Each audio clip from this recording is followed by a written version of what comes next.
Semua amal itu akan diikat dengan niatnya. Dengan niat itulah diberikan oleh Allah dua hal. Satu, berpahala atau tidak. Jadi investasi akhirat atau tidak. Yang kedua, kesungguhan kita untuk mencapai itu. Jadi Bapak Ibu ini punya pekerjaan nih, ya. Serius tidaknya tergantung motivasi niatnya. Kalau Bapak niat, bakal serius. Kalau nggak niat, nggak akan serius. Anda jadi tentara nih. Kalau niat betul jadi tentara, akan sungguh-sungguh. Kalau nggak niat, ya biasa-biasa saja. Ada tugas kerjakan, nggak ada santai. Anda kuliah, kalau niatnya benar, sungguh-sungguh belajarnya. Duduk paling depan, dengarkan dengan baik, catat, nggak paham nanya. Makanya masuk dengan keluar beda. Masuk belum paham, keluar sudah paham. Ini duduk, masuk kelas, duduk di kursi barisan belakang, duduk di kelas, bangku deretan belakang, gitu kan, di dalam kelas penuh dengan obrolan, dengan pikirin, nggak pernah nanya, pulang, mau ujian, minggu tenang, jadi minggu gelisah, pinjam catatan teman. Nah itu belum niat, nggak niat tuh kuliahnya. Ya, kalau mau niat tuh sungguh-sungguh, pasti serius. Jadi semua pekerjaan itu akan jadi tercapai hasilnya kalau sungguh-sungguh, kalau serius. Serius. Ya, jadi kalau melamar sekali ditolak, kedua kali, terus, 3 kali, 4 kali. Ya, kalau tidak ada di tempat itu, cari tempat lain. Ada seorang pemain biola, tingkat tinggi itu biolanya saja harganya puluhan miliar. Kalau sekali konser, itu tarifnya, tarif konser biola itu bisa di atas 1-2 miliar. Tiba-tiba dia coba iseng ngamen di pinggir jalan. Ya, jadi kalau kita di kereta di New York itu ada stasiun, di situ suka ada yang ngamen-ngamen itu. Iseng beliau ngamen, gak ada yang tahu kalau itu pemain biola termahal di dunia. Begitu memainkan musiknya, bagus musiknya, yang dikasih cuma recehan. Sekian sen. Dapatnya berapa? Ya cuma sekian dolar, 4-5 dolar aja. Padahal ini kalau manggung tarifnya bisa 2 miliar. Tapi analisis komentarnya sangat luar biasa. Ternyata manusia itu, perhatikan, kalau ingin sukses harus pandai menempatkan diri. Dia dihargai murah itu karena di tempat yang memang tidak mengetahui siapa dia. Ketika dia menempatkan diri pada tempatnya, maka berharga nilainya di hadapan Allah. Jadi kalau Anda di satu tempat dianggap tidak bernilai, cari tempat lain. Mungkin di situ bukan tempat yang layak bagi Anda untuk menunjukkan siapa Anda. Tapi mesti serius. Itulah sebabnya ada sa'i. Apa itu sa'i? Ayo rali-rali kecil. Terus lari-lari besar apa? Maraton. Sa'i dari kata sa'a, artinya sungguh-sungguh, serius mencapai peluang, naik ke atas bukit untuk melihat dengan jernih ke rahmah, ya, lihat dari sofa sampai marwah dengan sifat rahmah. Marwah itu puncak tertinggi yang ingin diraih. Maka gunakan dengan sa'i, sungguh-sungguh serius. Kalau lihat peluang kejar walaupun dengan berlari. Kalau nyampe nggak ketemu, balik lagi walaupun sampai bolak-balik. Pada akhirnya pasti ditemukan yang cocok dengan kita. Sungguh-sungguh. Nah ini bab. Jadi kalau Anda ingin serius, ingin sukses, ya, mencapai sesuatu apapun serius. Yang sekolah serius nih, ya, perwira-perwira masuk mau sekolah serius. Ya jangan mengandalkan joki. Nah serius supaya ilmunya benar. Ya urutkan. Anda juga sama nih yang di kampus-kampus dan sebagainya tuh. Ya kuliah yang betul. Kan mau Indonesia emas tuh 2045. Bagaimana bisa dapat emas kalau nggak sungguh-sungguh? Itu yang kemarin PON tuh. Kalau nggak serius nggak dapat emas. Nah yang kedua begini, kalau cuman pakai yang pertama, yang belum beriman pun dapat itu. Terus faedahnya kita beriman apa? Ya, gini ya. Ini ada yang belum beriman, non Muslim, kerja serius. Anda sudah beriman, kerja serius juga, sama-sama serius, dua-duanya sukses. Lalu manfaat imannya apa? Tuh. Jadi untuk menjawab pertanyaan begini, Pak abdi teh Muslim, nah non Muslim teh tiasa sukses, kaya, abdi teh kaya. Saya sholat tapi nggak kaya-kaya. Nah itu pertanyaan yang salah. Supaya kaya itu penyebabnya bukan sholat, tapi serius, sungguh-sungguh. Kalau sungguh-sungguh kerja, sukses. sungguh-sungguh belajar, sukses. Sholat itu, nah ini mendampingi kesuksesan dengan keberkahan. Kalau ingin berkah, sholat. Ingin nyaman, sholat. Sholat mendesain kesuksesan itu melahirkan falah, kebahagiaan yang mendamaikan. Makanya falah dalam bahasa Inggris definisinya success and happiness. Sukses dan bahagia. Balik ke sini, ke hadis tadi. Lalu apa manfaatnya di situ? Huruf ba itu, niat itu apa? Merubah rutinitas menjadi ibadah. Ini yang mahal. Ini Pak, gini Pak ya. Bu. Ini apa Bu? Gelas. Isinya air. Fungsi air itu menghilangkan haus. Caranya minum. Tiap hari kita itu minum. Sesuatu yang dilakukan terus-menerus namanya rutin. Disifati jadi rutinitas. Minum itu rutinitas. Tidak minum, bahaya buat ginjal. Minum kita. Tapi yang kedua begini, gimana caranya rutinitas itu jadi ibadah? Oh, minum tapi jadi ibadah. Apa fungsinya ibadah? Supaya dapat bekal. Bekal buat apa? Bekal buat pindah. Pindah kemana? Pindah ke alam baru ketika meninggalkan dunia. Siapa yang akan hidup selamanya di dunia? Ayo angkat tangan. Gak ada. Orang terkuat di muka bumi Firaun.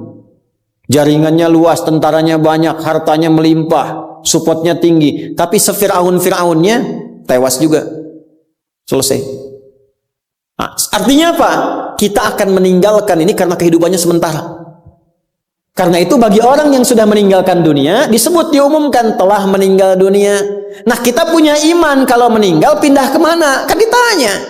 Akal kita kan bertanya, ini pindah meninggal dunia, meninggalkan dunia pergi kemana?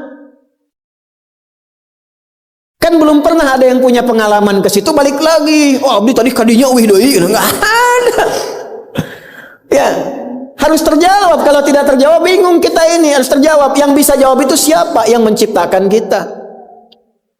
Tanggung jawab, harus memberikan keterangan. Karena itu kalau ada kitab suci menerangkan dengan sempurna, setelah di dunia ke sini keadaannya begini, bekalnya begini, dari situ ke sini prosesnya begini. Ini menunjukkan kitab suci itu benar dan sumbernya dari Sang Pencipta. Dan berita baiknya, alhamdulillah, alhamdulillah. Silahkan riset, silahkan komparasikan secara ilmiah, riset. Hanya Al-Quran yang menerangkan itu dengan sempurna. Dari dunia pindahnya ke sini, alamnya disebut dengan kubur, pemisahnya disebut barzakh. Di dalamnya ada begini, dijelaskan oleh Nabi rinci. Kalau begini begini, kalau begitu begitu. Selesai itu nanti bertahap seperti ini, terjadi kiamat begini, rinci. Kalau itu karya manusia, mustahil ada satupun manusia yang bisa berbuat seperti itu. So, kita mau pindah nih, sekarang kita pakai logika yang betul. Hukum pindah itu harus bawa bekal. Ini yang ngaji semua di sini, enggak semuanya orang Bandung. Orang Jakarta tuh. Ya. Soreang mana Soreang? Masih subuh, nanti pas maghrib Soreang tuh. Ya, Purwakarta mungkin kan. Ini nggak semua orang Bandung ini. Apakah Anda bisa nyampe ke sini kalau nggak ada bekal? Dari Bandung mau ke Jakarta mesti ada bekal. Beli tiket pakai kereta api cepat.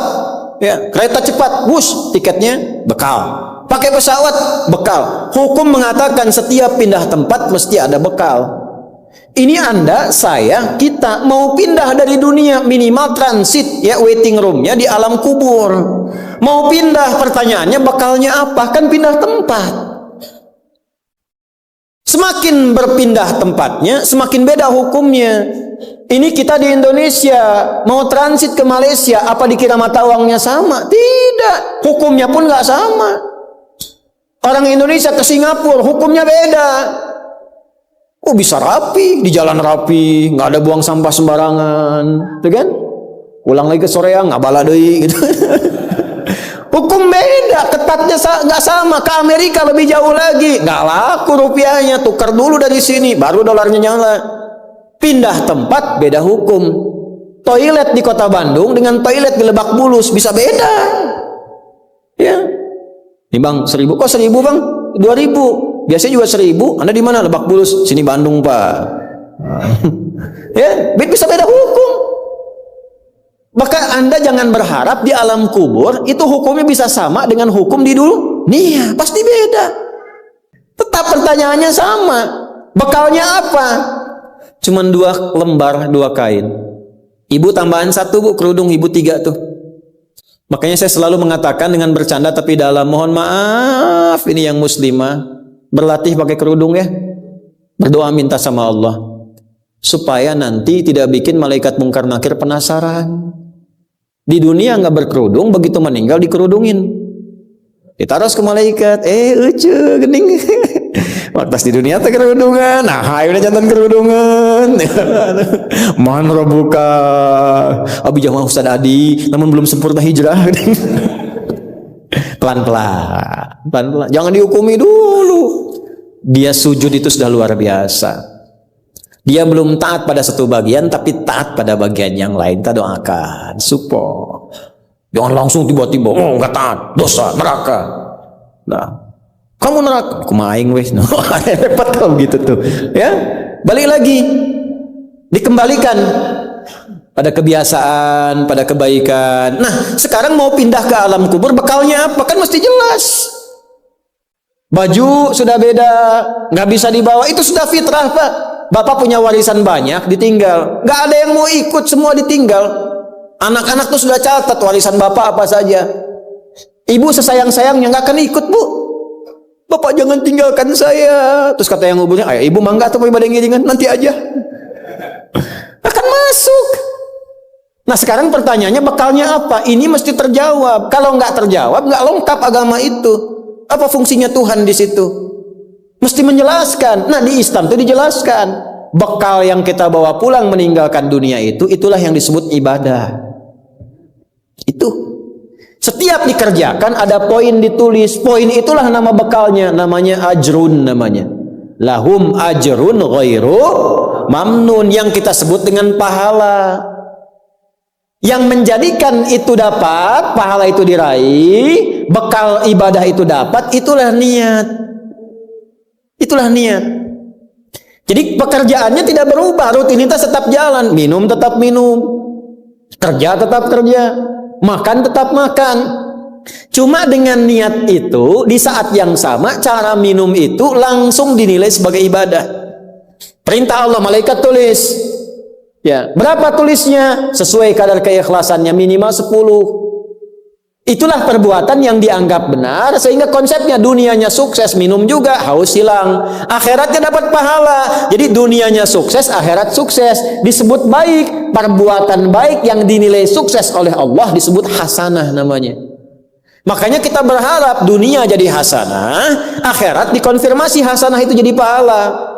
Maka kita berdoa, Al-Baqarah ayat 201, Rabbana atina fid dunya wa fil akhirati waqina. Apa tafsir hasanah terkait ibadah? Tafsir hasanah terkait ibadah pindah surat ke surat 6. Ayat berapa? 160. Man jaa bil hasanati falahu asyru amthaliha. Minimal kalau diniatkan jadi ibadah tulis 10. 10 itu yang disebut bekal pulang. Sebelum meninggal. Tampilkan nanti. Punten Pak ngetang nate sanes kieu nya 1 2 3 4 itu hitungan dunia. Cara menghitungnya 1 ke 2 500 tahun, 2 ke 3 500 tahun, 3 ke 4 500 tahun. Nanti semua itu diakumulasi, ditampilkanlah surga yang sesuai dengan pahala kita.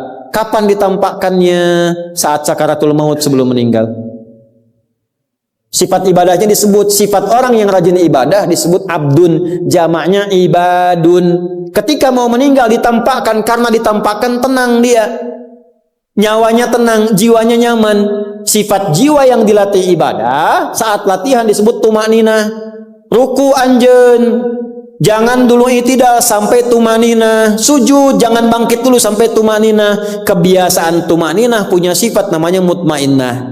Makanya saat akan meninggal disebut ibadahnya, disebut mutmainahnya. Di mana? Quran surah 89 ayat berapa? Ayat 27 sampai 30. Ya ayyatuhan nafsul mutmainnah irji'i ila rabbiki radiyatan mardiyah fadkhuli fi ibadi, disebut ibadnya. Wadkhuli, jannati, ditampakkan surganya. Ini surganya anjeun teh ieu tina amalan-amalan yang telah dilakukan selama hidup.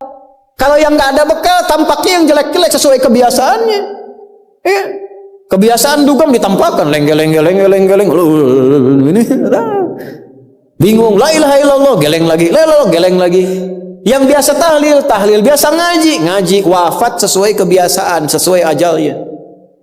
Tampak. Nah, sekarang untuk mencari bekal itu bagaimana? Niatkan menjadi ibadah. Itu fungsinya itu mahal. Pembuktiannya setelah meninggal. Kalau bapak nggak percaya, ibu nggak percaya, dipertanyakan imannya. Silahkan saja nanti lihat setelah meninggal. Ya, cara merubahnya bagaimana? Nanti ada 3 bagian. Karena itu kata Imam Syafi'i, hadis ini sepertiga ilmu. Ilmu itu dipraktikkan lewat amal, makanya hurufnya sama. Ain, lam, mim saat belajar. Ain, mim, lam ditukar, lamnya ke belakang, mimnya ke tengah. Saat diamalkan hurufnya sama. Orang yang mengerjakan itu ain pakai alif, lam dan mim, alimun.